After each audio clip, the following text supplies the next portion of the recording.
If you've been scrolling through headphone ads lately, you might have seen this name pop up, the ZAYLLI LYRÖ. It's being marketed as a stylish, lightweight, open-back headphone that lets you tune your sound curve with a simple rotary switch. Sounds exciting, right? But if you've never used open-back headphones before, hold on, because this is one of those products that can either blow your mind or completely miss your needs. So in this video, we're breaking down the real pros, cons, and deal breakers of the ZAYLLI LYRÖ, based on our own hands-on testing, especially for first-time open-back users. By the end, you'll know if it's worth pre-ordering or if you should look elsewhere.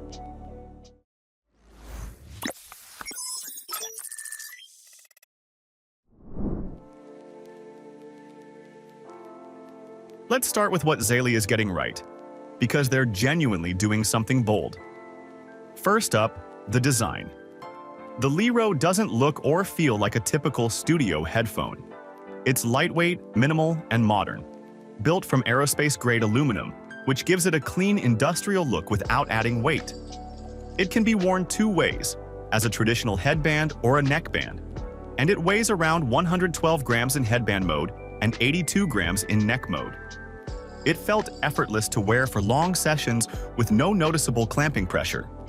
The Ultravent ear cushions are breathable and soft, keeping your ears cool even after hours of listening. Comfort is clearly one of its biggest strengths. Another standout feature, and probably the most unique, is the rotary sound curve switch. It's the world's first mechanical tuning dial, letting you instantly toggle between two acoustic profiles. One mode boosts bass by +8 decibels and treble by +2 decibels for a warmer, fuller sound, while the other keeps things flat and neutral for reference-style listening. The rotary knob features a slotted pointer that indicates the selected sound profile.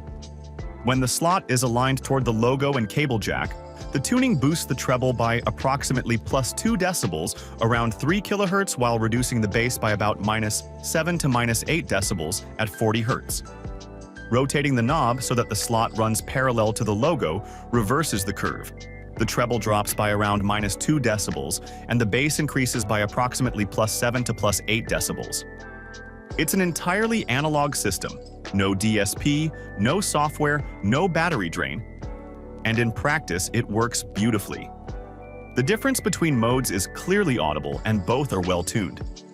You basically get two headphones in one, and it feels refreshingly simple. Now let's talk about sound. ZAYLLI claims that the Lerö's bass meets both Harman and reference tuning curves, and after testing it, the claim holds surprisingly true. For an open-back design, the low-end performance is impressive, tight, defined, and present without overpowering the mids. The overall tuning is clean and detailed, with excellent clarity across the frequency range. Vocals and instruments have natural depth, and the soundstage feels wide and airy, as you'd expect from open backs. The technical performance is also strong. ZAYLLI advertises ultra-low harmonic distortion below 0.05% and a frequency response from 2 Hz to 40 kHz. And while we can't verify exact lab numbers, the real-world audio experience does feel exceptionally clean. There's no harshness at high volumes, and micro details come through beautifully, especially with lossless or high-resolution sources. The foldable design is another plus. Most open backs are bulky and rigid, but the Lero folds neatly without feeling fragile. It's convenient for anyone who wants portability without sacrificing acoustic performance. At around $250 retail, ZAYLLI is clearly positioning the Lero as a high-value audiophile option. Based on performance and build alone, it easily competes with headphones in the $300 to $500 range, which is impressive for a debut product.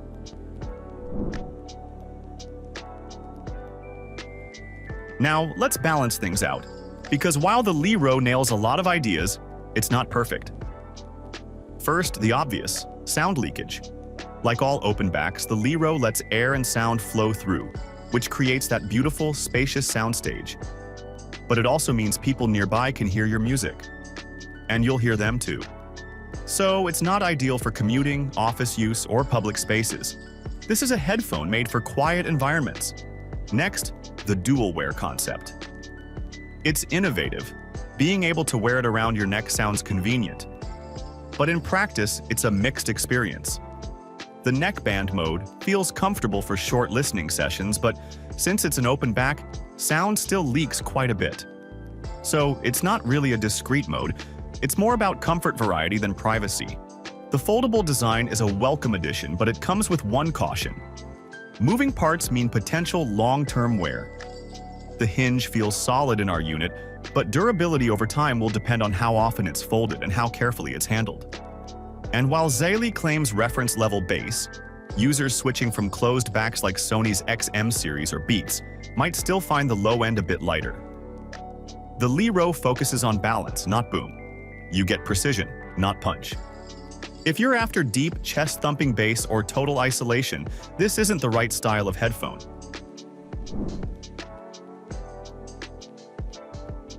So, who's the ideal buyer for this? If you're someone who values detail, balance, and open sound, the Lero is a fantastic entry into open back territory. It's lightweight, well-built, and versatile, perfect for audiophiles, creators, or gamers who work or play in quiet environments. The rotary tuning switch makes it even more appealing because it gives you flexibility without needing apps or EQ presets. You can go flat for editing, then switch to the warmer profile for casual listening, all with a simple twist. It's also a great option for home studios. The low distortion and wide frequency range make it reliable for mixing and monitoring, and that airy soundstage gives you a realistic sense of depth and placement. But if you're always on the go, or you need isolation and wireless convenience, this isn't your match. There's no ANC, no Bluetooth, and it's designed purely for wired, high-fidelity listening.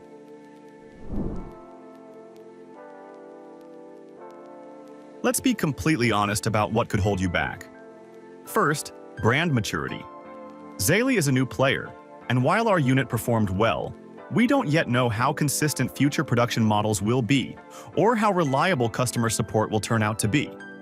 Early backers are essentially the first testers in the wild. Second, sound preference. The Lero's tuning is refined and accurate, but not everyone enjoys that style.